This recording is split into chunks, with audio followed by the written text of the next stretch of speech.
Tapi sebenarnya jangan diambil ringanlah sebab senggugut ni dia boleh membawa signal kepada penyakit yang lain sebenarnya. Jadi untuk kita mengetahui dengan berlanjut ataupun mendalami tentang penyakit senggugut ni, kita bersama seorang tetamu ini. Kita bersama dengan Dr. Nur Azura Nur Muhammad, iaitu pakar perbidanan dan juga sakit puan daripada UiTM Private Specialist Center UPSC. Baiklah doktor, jadi senggugut ini kalau mungkin saya seorang lelaki, mungkin saya melihat kepada ia merupakan period pain. Itu adalah bahasa biasa. Doktor mungkin boleh jelaskan lagi secara terperinci period pain ataupun senggugut ini bagaimana bentuknya? Okey, terima kasih atas jemputan hari ini. Tentang period pain ni, kita tahu kalau budak-budak awal-awal masa dapat period tu mungkin terasa sakit lebih sikit lah.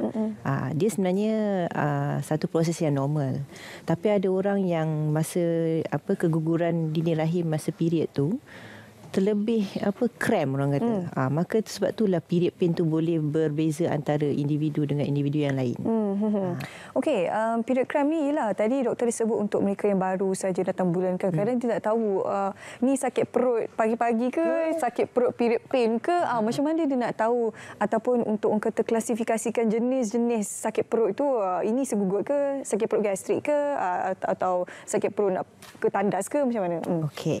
Biasanya kalau kita cakap pasal period kan, rahim kita dekat dalam bahagian ari-ari. So kalau orang yang sakit period pain tu biasa tak lari jauh lah.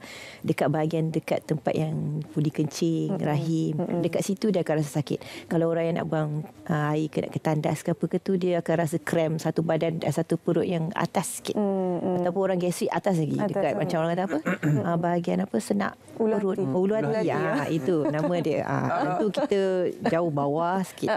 Gitu. Yelah, sebab kadang-kadang budak-budak kan, yang budak sekarang kan period awal kan, kalau kita dulu 12 tahun kan, yang bawa kadang-kadang dia tak tahu, tak ada pengetahuan ke apa kan. Jadi kita beritahu kepada mereka lah kat mana bila senggugut tu datang kan. Senggugut primer dan juga sekunder. Sekunder primer ni untuk remaja yang baru saja datang period, dan sekunder ni untuk wanita yang sudah pun berumur. Apa bezanya dari segi kesakitan apa bagaimana? Sakit itu mungkin sama, tapi kita tahu dia punya penyebab dia kenapa. Yang tadi yang awal-awal kita kata cramp sebab rahim kecut tu menyebabkan dinding rahim tu turun tu, itu yang primary lah, maksudnya tak ada cause lain disebabkan oleh rahim tu cramp tu kan. Tapi yang kali yang sekunder tu jenis yang disebabkan oleh benda yang kita nak cakap hari ni. Period yang berlebihan yang tak sepatutnya. Dia ada beberapa faktor lah. Contoh fibroid ke, ataupun adenomyosis ke. Ni benda-benda yang berkaitan dengan rahim yang tak normal lah. Okey. Senggugut ni mesti kita nak tahu tahap mana untuk kita berjumpa dengan doktor. Saya pernah dulu Ridwan masa saya universiti, ada seorang kawan saya ni, dia punya senggugut tu teruk dia sampai dia muntah. Saya peribadi tak ada lagi lah pengalaman macam tu. Jadi saya terfikir macam mana dia punya sakit perut senggugut itu sampai dia boleh rasa muntah. Jadi itu antara salah satu pengalaman peribadi lah. Bagaimana kalau doktor boleh perincikan lagi untuk kita mengetahui tahap mana yang menunjukkan bahawa bahaya senggugut itu? Okey. Dia kalau orang yang macam period hari-hari biasa datang kerja pun mungkin rasa cramp, kita makan Panadol tu okey. Itu boleh lagi tahan lah. Tapi kalau orang yang jenis yang contoh saya pun pernah lah juga kan, yang sakit, yang terguling, yang sampai selagi tak tak baring, tak makan ubat, tak tidur berhari-hari, 2-3 hari baru hilang sakit, yang tu memang perlu datang dan berjumpa kita lah. Sebab itu yang tak normal punya. So mungkin ada penyebab lain di bahagian sakit puan yang perlu diperiksa. Tapi period tu tiap-tiap bulan kan? Contoh kalau bulan ni sakit, bulan depan kurang. Tiba-tiba kurang hilang, lepas tu dia datang pula. Macam mana kita nak kategorikan itu? Itu kalau susah juga kan.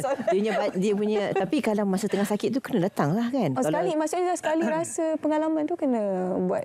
Boleh lah. Mungkin 2-3 bulan lepas tu tengok. Kalau masih lagi sampai tiap-tiap hari. Kadang-kadang ada orang yang macam nak tahan sakit cepat. Dia pergi GP, dia pergi ambil injection. Lepas tu dia lega, dia kerja. Tu tak normal lah tu. Sakit tu berapa lama biasanya? Sehari, 2 hari, 3 hari ataupun seminggu sepanjang period? Itu kalau seminggu kita semua pengsan lah perempuan. Biasa first couple of hours ataupun mungkin 24 jam macam tu boleh lah. Maksudnya boleh ditahan menggunakan PCM, paracetamol dengan ataupun ubat tahan sakit? Ataupun bagaimana? Yang biasa tu kalau kita ubat Panadol telan kat rumah tu ataupun Ponston ke kan, yang tu okey lagi. Tapi orang yang sampai kena ambil injection dekat hospital pun ada juga. Sebab sakit dah terguling-guling, dah tak mampu nak tahan, kena datang hospital untuk dapat rawatan. Tapi kalau datang hospital tu mesti doktor akan suggest untuk buat check up pula lepas tu betul, kan? Kalau betul. sampai ambil injection tu. Betul. Okey. Adakah ia memberi kesan kepada rahim wanita? Kalau kita sakit perut banyak kali, senggugut itu. dia sebenarnya ada masalah lah dengan rahim dia tu, sama ada di punya dini rahim tu keguguran dekat dalam rahim kan. So, kalau period kan kita keluar kat bawah kan. Tapi ada sikit yang akan tertinggal dalam perut. Kita panggil endometriosis. Yang tu yang kita nak cakap hari ni sebenarnya. Okey. Ya, endometriosis ni ramai wanita tak sedar tentang kewujudan endometriosis ni, melainkan bila dah teruk lah kan, senggugur ataupun bleeding dan sebagainya, dan komplikasinya ada banyaklah, kadang-kadang menyukarkan kehamilan dan sebagainya. Jadi bagaimana untuk kita mengenal pasti bahawa seseorang wanita itu mempunyai endometriosis selain daripada signal awalnya adalah senggugut yang teruk? Okey, kalau orang yang macam muda yang tak pernah berkahwin, mungkin itu salah satu petandanya lah. Tapi kalau orang yang tu peringkat awal tau. Dia yang paling awal, yang kalau kita tengok gambar dalam video yang kita bagi tu, satu kamera dalam pemberahan tu, yang kecil-kecil itulah yang paling sakit. Tapi bila lama-lama kita biar dia akan membesar dan makin lama dia macam somehow orang tu macam dah immune. Endometriosis di luar rahim. Ya. Dia rahim tu kan macam bentuk pear begitu. Dalam dinding rahim tu akan keluar sel dalam rahim tu yang duduk dalam perut kita. Tu yang menyebabkan kesakitan tu. So setiap kali kita period, yang kecil-kecil ni pun berdarah sekali. I see. Sebab tu orang tu akan jadi sakit. Tu contoh yang gambar yang kita tunjuk tu. Yang mana kita nak tahu ni? Sebelum yang dah besar ni dah yang endometriosis yang duduk dalam kilang telur lah. Ini cyst atau yes. ada cyst. Betul. Dia sejenis cyst. Dia jadi cyst lah kalau dibiarkan kan? Betul. Yang itu kalau kita tengok, kadang kita tengok orang besar-besar itu sakit dah tak ada dah.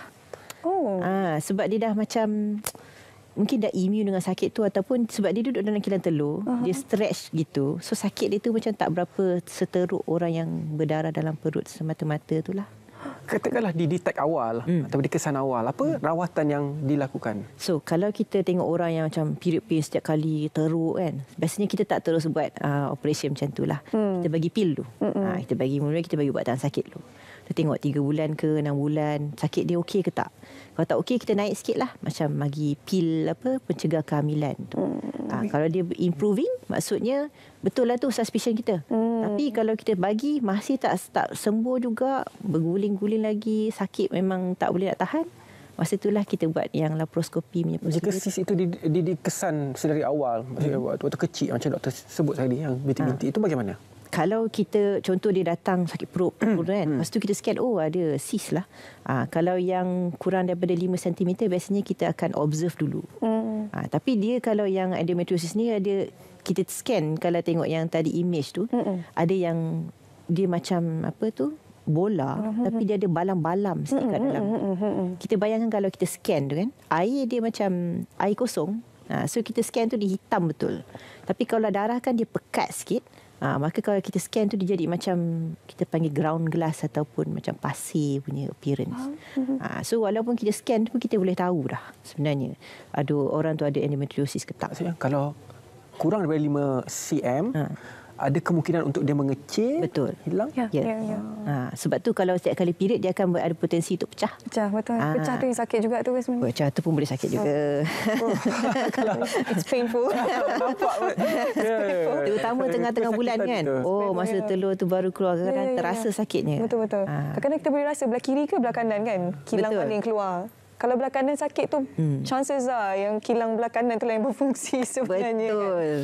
Tapi itu untuk orang normal. Kalau tak normal, dia akan bangun sampai tak boleh bangun semua kan. Betul. So doktor, tadi doktor ada cerita berkenaan sakit senggugut ni kan, ada yang ambil ubat dan sebagainya. Ada yang kata ambil ubat ni tak bagus kan.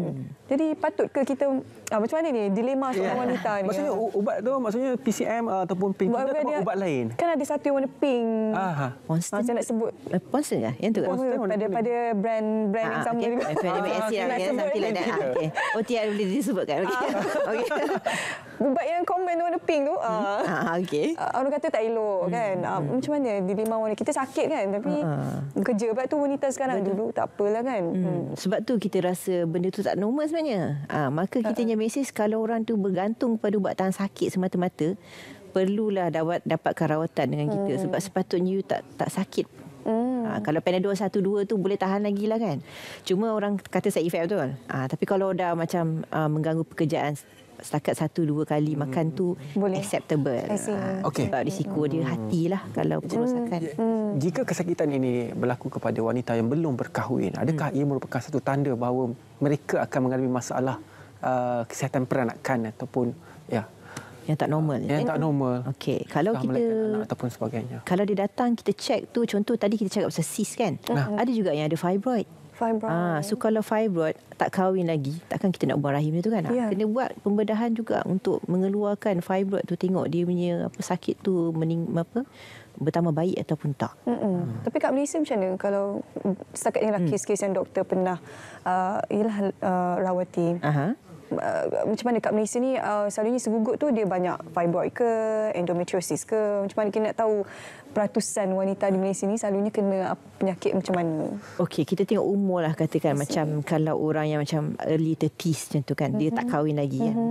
Mungkin dalam 10% ke endometriosis, dalam 20% macam tu ke fibroid ni lebih kurang sahajalah. Sebab kita kan tengok orang yang dah refer kat kita terus kan. Kalau kita cakap pasal GP ke tu mungkin cerita dia percentage lebih lain lah.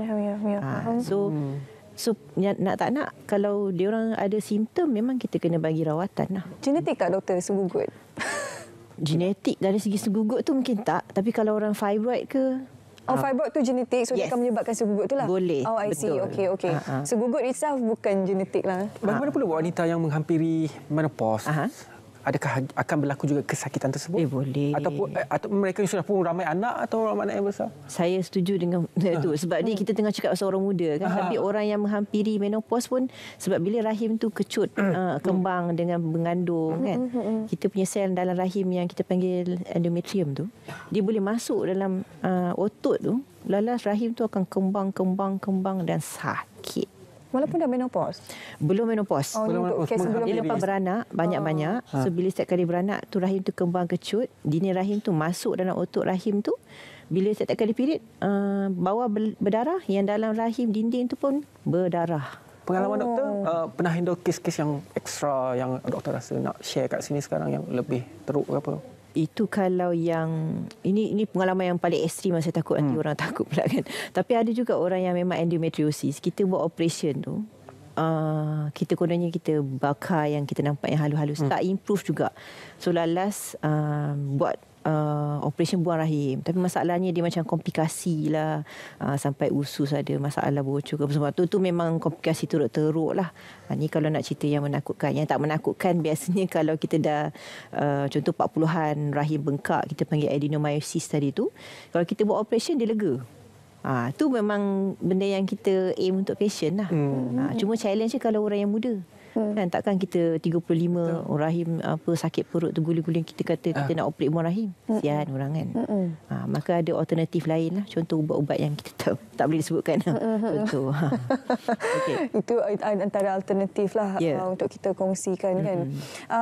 Kalau doktor boleh kongsikan juga pada pagi ini kan, segugut ni ada rawatan kat rumah yang kata kan. Ada yang kata letak air panas lah atau macam-macam tips lah. Orang kata traditional tips kan. Membantu ke tak sebenarnya untuk mengurangkan kesakitan itu? Orang kata not effectively, tapi sementara lah kan, kita kat rumah ke apa, kadang tak boleh nak bangun. Adakah ini membantu ataupun ada cadangan lain daripada dia? Kalau kita fikirkan benda yang bengkak kan, kalau kita kan macam bengkak apa kita buat, kita tuam makin panas kan. Sebenarnya kalau sesuatu tu bengkak, kita tak, kalau kita letak benda panas, makin darah datang semakin rasa sakit sebenarnya. So kalau letak air sejuk ke mungkin membantulah. Tapi tak adalah nak kata orang suruh letak ais ke apa. Biasanya orang akan letak tuam panas, betul? Betul lah biasa kan. Mungkin sebenarnya distraction tu daripada sakit yang bawah tu, kita rasa lega kat atas ni. dia akan rasa hilang sikitlah sakit tu sebenarnya. So dia mainan mental je lah sebenarnya. Gitu. Permainan sakit ni kan, kalau kita rasa kita buat sesuatu, kita kata okey aku sedang betul. menghadapi sakit ni dengan cara merawatnya. Okey, sepatutnya kalau ikut sebetulnya letak ais lah sebab bila dah bengkak. Betul, tapi saya setakat ni seorang selalu kata tuang air panas. Tuang air panas kan? Kalau bengkak Tak contoh. boleh sapu minyak panas ke?